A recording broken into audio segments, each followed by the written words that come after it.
nonye chokola kibuze mali nyambye kusente ngende mu America naye oluzungu nze lwanema katonda olwe nali manya okulwogera nga bansegerera mu lufu yesimanyi nkyalujjukira ayamusole ayamukамudisiwe ayamunoti nomi polizimi ayamukamu tata wange yambulako ekenda babivudde kasinga kati nsaba asobola okunkwatiraku nyamba ne bwe nfuna ekyemisana kimala nga ngumirawo okusinga okwekuba n'olungereza empi wamma kwalumirirwa nyamba nabuli alinawo nsuula kyoyina ng'embe kale nfuna ez'olugoye kimala nga ngumirawo okusinga okwambala ebisimula yamba tata buli alumirirwa nkusaba kunyamba yamba mama. Okay, kulikayo nnyo mu kuwummulako, kulikayo mu luyimba lwa Musulumbi Kayiza Siraje. Bannange nno omulabe wa Data TV ndoza kansuke nkwanjulireko enteekateeka eno. Dr. Fred Sebbala mpereza message n'agamba nti biri bye tubadde twogera byogeddeko wano ngojja. Agambye nti omanyi Sebbala ye muyimbi asobola okukola shente y'omu ku abo. Nange mukkiriza kuba yamutendeka simwogeddeeko. Era agambye mu gw'omusanvu oli yakigusa yakigusa yatendeka ye yakigusa mu gw'omusanvu atusuubiza jatuwaayo show sooka ate giteeyo gwojimbirako. Mu gw'omusanvu jatuwaayo show eyeetengeredde yakuba yabuvunaanyizibwa naye akyalowooza ndoza jakuba rawundi makindi ekibuye kati ebifo biri bingi awo twabiwezezza omukukolera ebintu byaffe. Okantumireko ne ku bantu bano Mwanyazi Harriet Sanyu ow'omu Kibinge. Bampita Sanyu okuva eri mu Kibinge. Nzaalwa ye Masaka abagalwa mbalumbye. Ngenda n'ennyimba ennyenje ne ziika. Nkutumiddeko nnyonnyonnyo oyo muyimbi Star. Anti yafumbirwa oli yakigusa era n'amutendeka. Kale n'omukyala bakigusirizaamu abakigusiriza ku nnaku lwakitandise lwennyini. Oyo mutumiddeko nnyonnyo nentumirako Tony White muganda wange. Nakugamba nti nkumanyi by name by bikola ne by face nze sikumanyi. Naye nkutumiddeko nnyonnyo bali nnyo okubangula Data TV. Nentumirako Jovi Yebujuko ku diary nkutumiddeko. Nentumirako kansokendekeraawo aballa Kafeera ajja kubagamba. Kafeera Junior yono. Yes. Owa bugenge matete anza njogerayo waffe tewaswaza oba muwalampa biswangu gukewaka nkugambye kuba ye wasibuka emmere ejje Kampala loleze tulabazi andi wali ekibiina ekirungi kibaawo kati eri bavumanyo nti kyalo nyina muganda wange Mayombwe Edward nkwagala nnyo muganda toza nti nakusuula nkuliko nnyo yansaba musunemu oluyimba lwa Muwasenju olwabasudde introduction yalwo buno budongo bwa net yansaba musuniremu.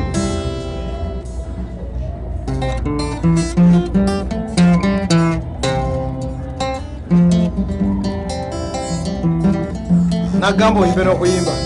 nzerwa kale kangezeeko abange eradde mirembe eradde nnyo mirembe mwenna abatudde ku ntebe nammwe abalimbikeka simanyi mundabye ne muntegeera mumanyi nafuuka nandi awo nti nnyo nagalale kwevaayo nondaba muli olowooza nti apaano no temuve kalungi nga wakirinyi zesookwerabiza nnyo keyafa gyono nti ab'amazina ababeerawo ffe tukutuuza gye wange tuzina tuli mulumbe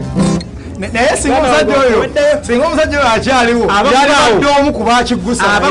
yaliko abakubeerawo singa bino betambula nga tudde eno singa tutambula kyennyuma singa n'enkoko zitakula ziziza mu maaso yali musajja muzibu abasajja bakola ebintu bye. Okay, Kafeero Junior alabiseko mu studio za Data TV. Kansooke mbayiseewo akalango kano abalabi baffe aba Data TV kuyididde ebulenga noweta nokwata mu kikaaya Data TV egabudde ekivu tugenda oba presenter bonna bo wetaaga mu biru smart Sharita mazima wanvu katongole ani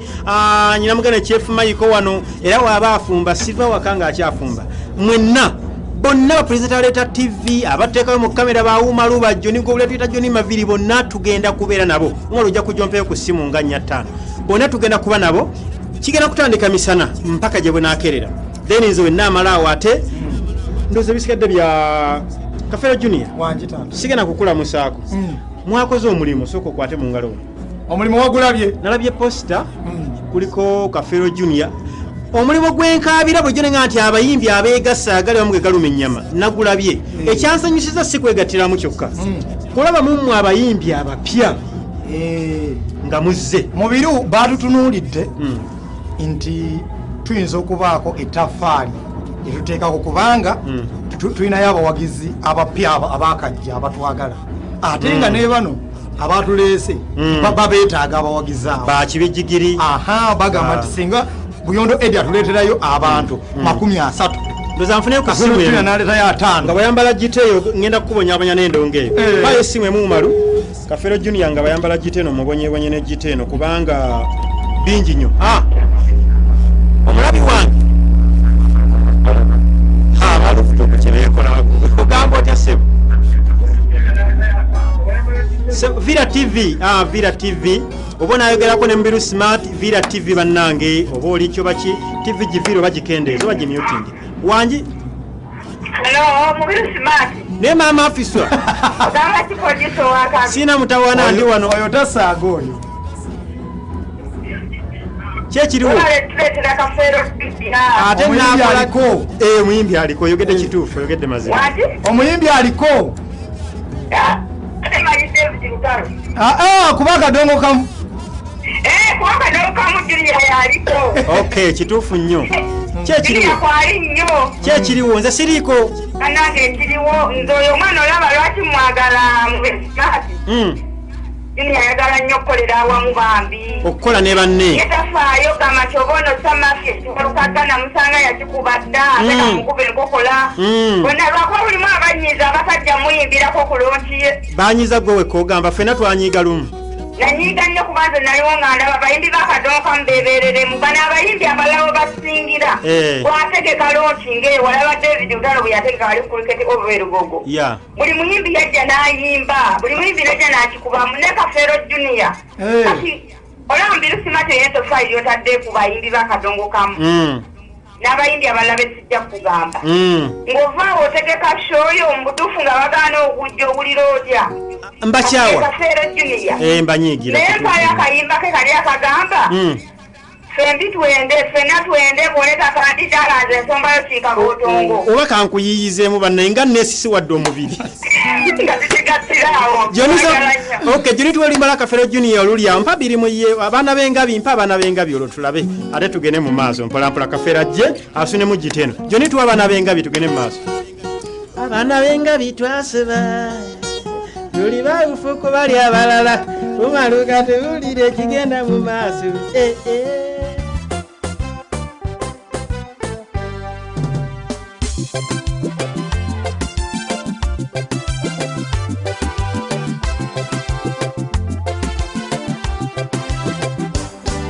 nalisigwangako mulaavu ebyalaavu ebyompulira biwulire nga batugamba mbu mukwano kuluma ate bwe gusokka mbu oyinza n'okwetuga gumanyi n'otuleetera ebikeme ebikambwe abasoma be basinga okukutegeera tegumanyi mbu nno ono dokita gubakwata ne gubafundiza mu busenge leero waliba n'ab'ekinnansi tabo be gusinga okukozesa ensobi kale n'ekintu mukwana bakitegeera munnowo oba omusaza omulekanga nze wamma bansiŋŋaanyeeyo mu bimwanyi n'atudde nendirira naakaveeyo abalala ne we babeera mu kunaaba munne wamukuutako mu mugongo nze nakitegedde ejjo omuntu omukulu nti yeekoza ne bamuliisa ku mmere omwana yandaza omukwano n'anjijjukiza eby'omubuto bye twakolanga sikyayo yabulangiti yakuba ne bweritonye tyambudde bwempeweera mbugumya n'omunyuze sikyaguleka nesukali nze sikyagula kabeere buto wakusegeera sikyagula byonna biri muye mubiri gwe omwana oyo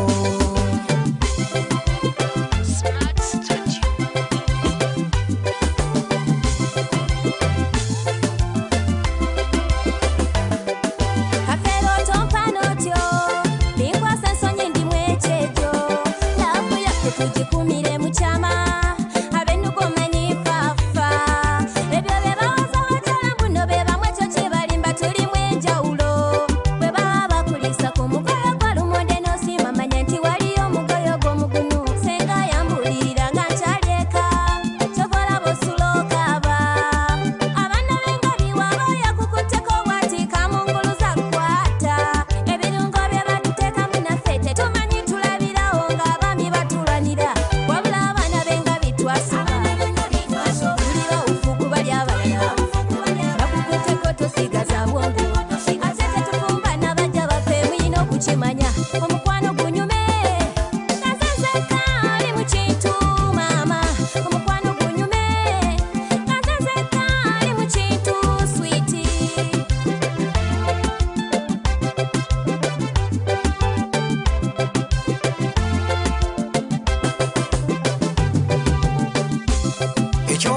kyenyina yeggwe saagala kukwatako yenna ate oba ne bwendaba enswera ensajja ng'ekuguddeko ebbuba linkwata munsi mubeeramu omuntu akwagala gavumenti eno n'oba nga tuginaako buzibu byenjagala okukola gy'oli ddala bingi byenjagadde okukola gy'oli ddala bingi. Okay. Kafero Junior obubaka bwayise nabo bwebo naye mba n'obubaka bw'abatuwuliriza ono agambye nze Nabukenya great ndi wano ndaba Data TV mukama ansaasire neme kuseka ndabira Kafero Junior. Okay, nkutumiddeko nnyo nange Nabukenya abeera wangabi abeera maama wange abaana b'engabi baasoba abaana b'engabi ne Nabukenya naye abeera wangabi nze sobola kubawaana kubanga maama wange be banyonsa nze mbawaanira era oba olina omufumba kanga yeddira ngabi ate va mubino ebyaffe by'endongo obeera taata jju munanga ate noba ng'olina wammamba ojjawo ojja linnya lya ngabi abaana b'emmamba baasoba. Okay, Kafero oyise n'obubaka manye oba na nnyimba empya nnyingi mpulira ku radio lulala ne luno ndabye olulala vidiyo zino kikyotunuulira nga okola vidiyo yo okuba nti esobola okuba ng'erina kyesomesa omuntu nga tawulidde audio tugeze muzungu yalaba manye abazungu balaba nnyo firimu nga jjeeko eddoboozi n'agoberera ekisookera ddala ennyambala n'amanya nti video teyali yakulima n'atunuulya nti bano babanga bambadde ebintu ebifaanagana kitegeeza baali beeyagala kombine yalaavu kati oteekako okwereera ku kunu nyalera nti baagalana kati bibiro bino nawo batawulira balaba mwegoba balabanga mwesitula nagana eri bannaye wano eri esusu yamukwatako ne mumutwe awo ne batasaako ddoboozi kati terusobola kubalwa walumba olwo onjukiza olimba obukodde bw'omukwano oyagamba yasanga kojjaye nga amunoondesekere mu mutwe. Okay, mfunye wano message onagiweereza agambye nze Kasasa Abasi message Kafero Junior ate atandise kuyimba bandi omuddamu nti kati ekizibu ekyaze mu Uganda wano titebaawula nti tutugenda n'omulembe oguliko obaolio tembateekateekera misomo otyo kubanga omulembe oguliko bukasa oguleka ne gukuleka olina oba osigadde olina ebbanja lyange nakubuuza ku nnyimba eziriwo ez'amaanyi zitalikaddiwa luyimba ki lw'omanyiemu wadde paati emu wadde kitundu kya paati oluyimba obonebone n'endongo eno nga bw'oyimba microphone yino wano nkuwadde omukisa kaakati oluyimba olwo lwa Thamasi Asubalukagga ate olutubuulira ffe luyimbe tulina mutawaana era ne bwenzireka naye munnanga ate alina oluyimba lw'onaasolamu ekigambo ng'abantu tebalumanyi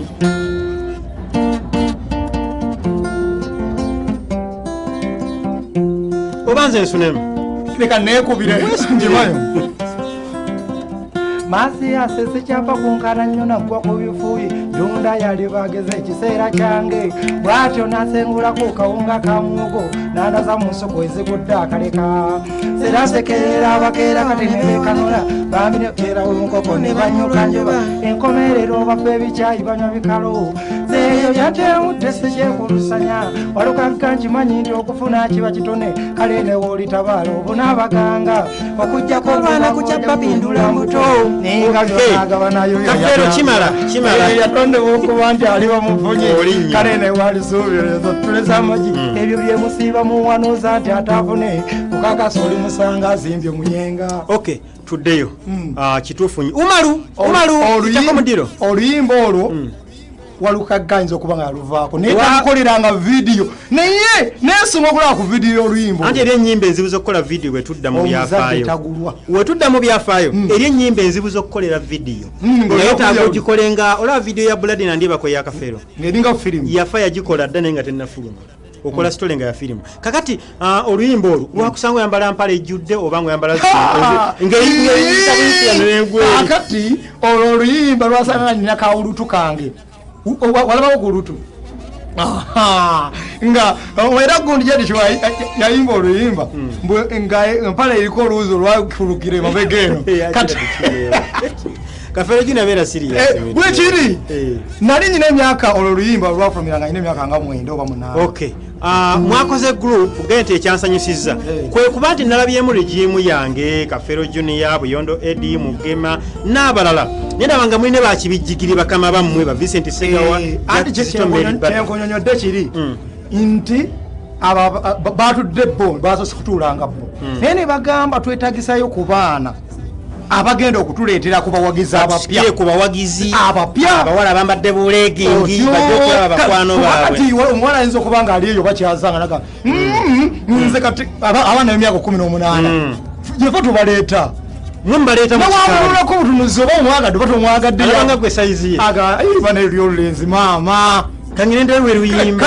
oli maama ate twabagazisa kadongo kamu okusanga omusajja alina emyaka 27 ng'ayimba kadongo kamu bamuyita wabakadde oluusi kadongo kamu ono olaba alina ebizibu ebimusa ebyabakadde bibino nti omwana ajja nawulira olimba lwakafere nga tanalulabako kibi okukolera gye wazaalibwa nawulira nga mesagi emususseeko nga naweesaana kubeeyo ya Dr. Fred Sebbale kuba olaba mu production eri abantu bajja okukola mu birusmat nagamba ajja naganze mbadde nsuubira omusajja ali myaka gyaba matiya luyimba kubakuba olimba sidda mu kyalo lwa Sebbale baneetuddamu nzire zafulumako edda weeweleza mukulu mubiru yogera amazima anti amazima gege ekyobukutu tekiriiko musolumbi mu birusmat agayembo enyimba baddamu ono yalukuba serwegaana kakati singa nali saagala kukula saalibedde mulamu singa neetuga njala okukula njala nnyo okukula akati omulimu ogwo kikyemusuubiza abantu mu gurupu eyo tusuubiza abantu kuba nawuliddeko ku bigendererwa bya gurupu eyo management ng'ebyogera nabiwulidde era nange nezikiza zomanyi bipande bitono byendiko era tonnaba kusukka nga bayimbi balala bipande bitono naye olaba nakkiriza nange nengawo kumpewo kankyogere nawulidde nga waliwo omulimu ogugenda okutambula kuba kati bw'otunuulira gurupu eyo bagambye nti buli muyimbi ali mu gurupu eyo ogenda kuba ng'ofuna n'ennaku sikiwuliranga nakunze ennaku eno ekwasa omuntu nti ekyazanga wakafeero junior okugabana shows audio niye nga mu gurupu eno gyenkoledde sikirabanga nako abanene bagamba mbu expense yazitutte yani ateze mumanye expense yaba yatutte se gamba ekitegeeza nti ogenda kuba ne show yo abayimbi bonna bayimbe nga sente gwozira kitegeeza gurupu eyo bosa ogigaggawaliramu osobola okubeerawo niye okuyimbira obwerere bannaye tukukooye ani ali mu management eyo Lubwama Moses onali manager wa Mathias walukaggawo emirimu agimanyi mbanga mumutegedde ekirala ekisula ebibiina abayimbi mwegulumiza nnyo nze gundi okuyimba titeekolawedi ekyo munakikola mutya kuba kyasula ebibiina bingi waliwo practice eyakoleddwa era kuseezimu ojja kusanga nkafeero yaggaddewo okyebuuze ekivudde kuki nga Meribert ayimbi agenze ayimbidde ku namba 2 sigamba nti adduse ng'ate akyali walina okudda okuzanyirako kafeero otyo nkube Kampala ng'ogenda kumulaba ng'alina enjala bw'ate ng'ali mube Kampala naye nga gwolina okuggalawo naye nga nze nzigalawo n'ekivulu abe Kampala enkya kati olwenkya ne bukya ku makya nga Buyondo Edi yaggalawo Bufumba Award olyoka olaba buli wantu jateekawo ekivulu kyawo buli wantu kivulu kyawo tugambe kati bannange andikati ate okuyitira wano Sembabule ne wooti tuzanye weti wano bibino we basinga okwagala kati ate enkya Jaki Kizito wabe yaleese simanyi bamayumba 10 tebasiima zirindaba nti ate ebo babyagala mu luweero yalina okuggalawo kitegeeza mwagala kuzzaawo enkola y'okuba nti omuntu akola byekajjansi alina okwepakira gye kubayita alabe ekyenjawulo ekirala mwagala kusula bantu ddalo ebintu ebyo nga byakoma mu matenda andi kati olwo bikomyewo waliwo emigigi emito egizze okugumiza ekibira abaami bano bali mu Mwagala Productions yeri brandings ne badda bupya abayimbi nga bawulidde bonna era mugenda kutandikira si bombo kuyidi then enkeera bagenda obulango gye buli ku radio bwogera tugenda kutambula ennaku ngaana tusoke tugezeeko tulabe kadongo kamu wakyaliwo omukisa okuyingiza omuyimbi n'agamba nti obanze Dr. Fred Sebbale obanze Gerard Kiwewa n'alyetaaze enteekateeka yammwe entuufu ne management kasaagoberera amateeka nga banaki ekikulu kafeero kasaagoberera amateeka gasanzeewo n'atagira nti nze kansigaleeka oba babakube babakube kuba ye kati ate ffe n'ekirala ku kyenawulidde Lubwama ng'agamba nti abayimbi mu kifo bonna batuukira kumu sigamba mbu gundi ajira wayimbira DJ gundi oba segawa agenda kujja kawungeze simanyi ku bbiri atayimba amala agende buli muyimbi emisano olina omulabawo mugenda kuyimba amazina amatuufu tugalabe tuzanye n'okuzanya nga wulira ebivuga abatuufu balina webali byuma ki event kijje muyina mwagala notomalayo okay abayimbi bakadonkamu tubajukize nga tuwemule Kafeero Junior n'abalala mugenda kutunoonyako abeetaaga Kafeero Junior ono tukola tulwanye olutalo lwa myaka singa 3 kati jigenda mu 3 okulaba nga tuteekawo Kafeero Junior gw'omulala lwaki tojja ne tulwana ate omuyimbi omupya mwagala nnyo anti ekyo kyange kakati omanyi gwe mbonabona gyembonyebonye twabateewo Smart Studios tulina programu zaffe zikuba ennyimba zammwe ku bwereere olwo olwayita tandoosa omwana lulise buleesi wano nti nze mpulira muyita mutuze okay ndoza Kafeero tusibule abantu baffe ate tugende tulabe ebirala tuva tugenda mu studio tewali buzibu kuba tufumba ekipya tuba tufumba tugenda tugenda mu Smart kale n'olw'ensonga eyo ngamba bawagizi bange nti Kafeero Junior yayimiridde omanyi okubanga omwana abadde atudde wansi n'ayimirira naye nsaba mumpagire entambule akatalekeka ebibaluwa mugera kubikola mutya bino ebibaluwa kijja kusinziira ng'osooka oyinza okuyita eri ku manager kubanga tetiba bituga n'atuna program bamujja kukola kabusu ng'ate muli nateete naye nga tebannabitugaana wabula wuyite wa manager n'agamba nti kati omwana wabeera ayise eno okay